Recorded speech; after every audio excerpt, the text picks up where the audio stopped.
that who are these who are these people who are part of the big five who are actually running drug cartels in the country and possibly controlling some of the institutions of government?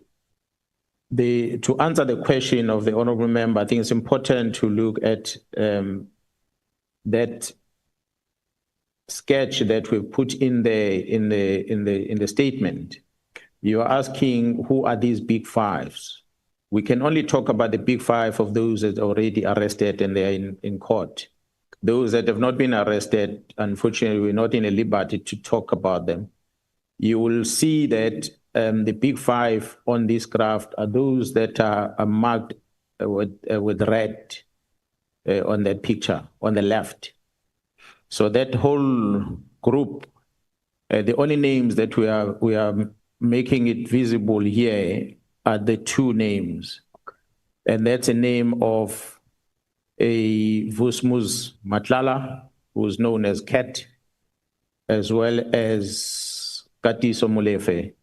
Both individuals have been to court, and I think you are privy to the court processes related to their cases. We have the other three that we did not reflect here. They are known. Their names are known. I must say, Honorable Chair and members, these are tenderpreneurs. These are the people that the government has been awarding tenders to. They are quite big financially. They are part of this whole lot. We did not put their names because we did not want to implicate people before they appear before court, except the others. The place that we feel comfortable to talk about it, we name the names, and the others that we're not comfortable with, we did not put the names. That's fine, General. That's accepted. You say there is an involvement of the judiciary in all this fracas. But in that process, you mention only one fellow magistrate, Mahlangu.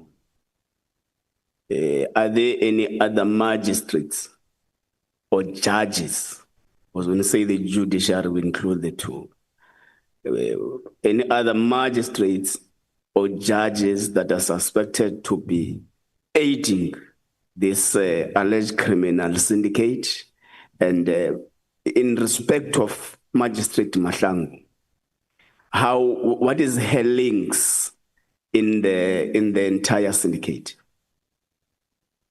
Honorable members, again, I don't want to go deeper into the status of the investigation, who's who in this whole puzzle. Therefore, I'm not even talking about the names of people that are part of the criminal activities. I said when I addressed that they are presiding officers, which are members of the judiciary, that are participating in these illegal activities. And it's not one and not two. And I confine myself to this criminal investigation. That's why I made a reference to those that are in Gauteng province. So I'm not going to call them by names. The magistrate that you are talking about, although I did not call him by name, I mentioned the magistrate because he's presiding over the matter that is in court already, has got to do with the arrest of his members and the bail condition that was granted. So it's that which I'm only highlighting, that you have a magistrate that sits and listens to what the state is asking for, and then the magistrate comes up with his own rules, his own rulings, contrary to what the state has asked for, and more stringent things. Then you ask yourself a question: but why? Why do you have to go to this extent, magistrate? And these are the questions that, when things like this happen, it makes us to go deeper to try and establish exactly what then is the role of this individual in this whole investigation that you are busy with. So I have not called his name, and I have not called any presiding officer's name. And those details will be made visible by the team if they're so willing, but it cannot be done in the open meeting.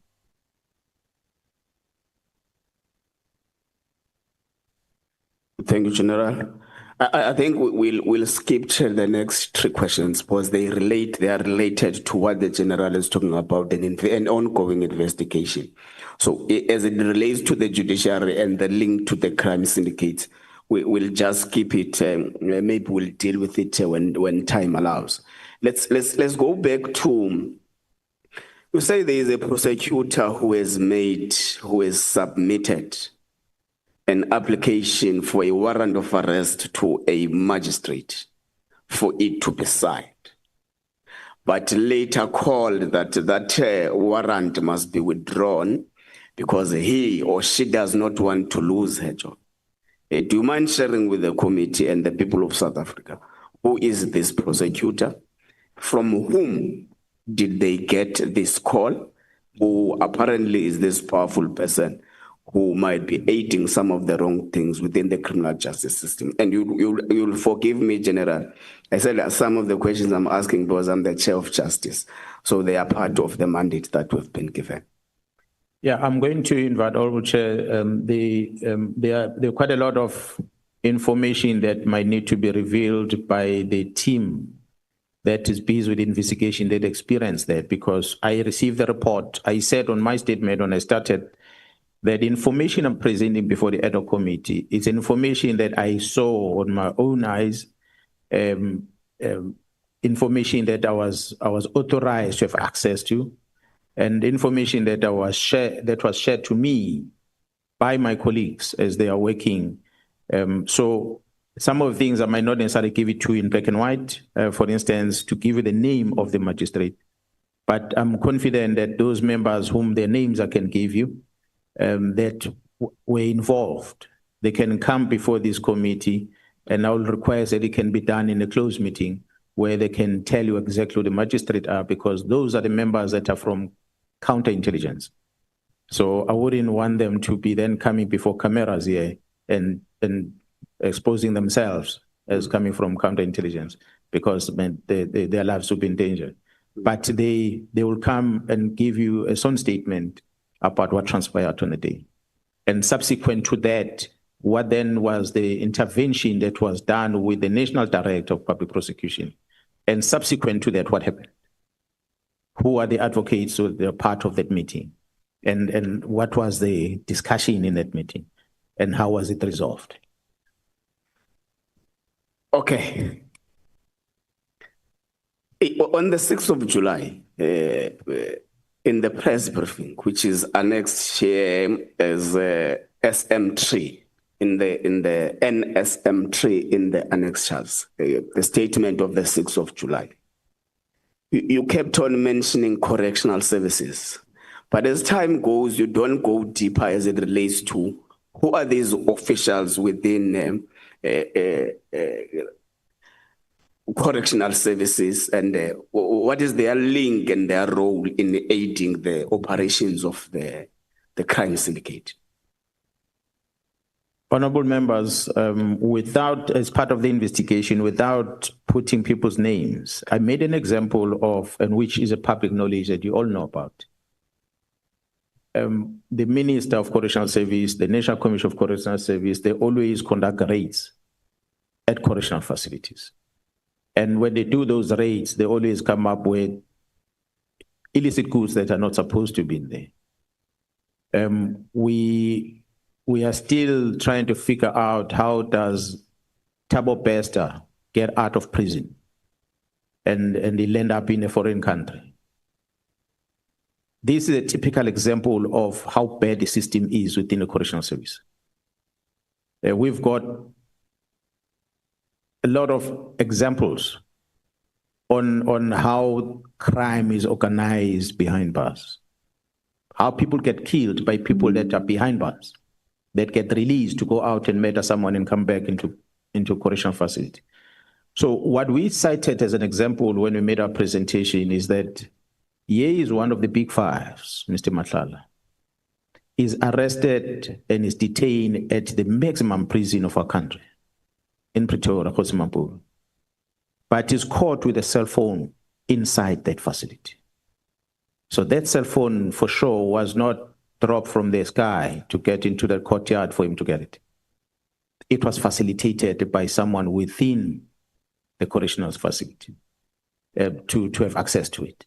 So we cited that one example, but we're not going to elaborate more of the other people that have had access to that correctional facility to come and see these arrested people and been assisted by the officials within.